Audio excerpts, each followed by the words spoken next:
Hi, welcome to HardReset.Info channel, dear viewers. In front of me Dell Chromebook 11, and now I can show you how to take a screenshot on this device. To take a screenshot on Dell Chromebook 11, you need to press Shift, Ctrl and Show Windows button.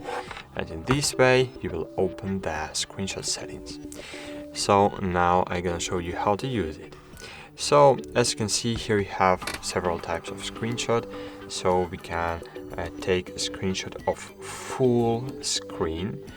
We can take a screenshot of desired partition of the screen, or of course we can take a screenshot of the window, or of course we can screenshot the whole screen. Here we have the screenshot settings.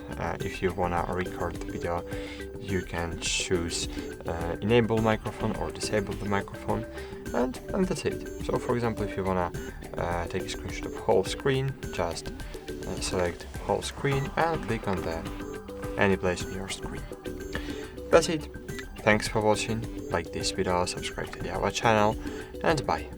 See you.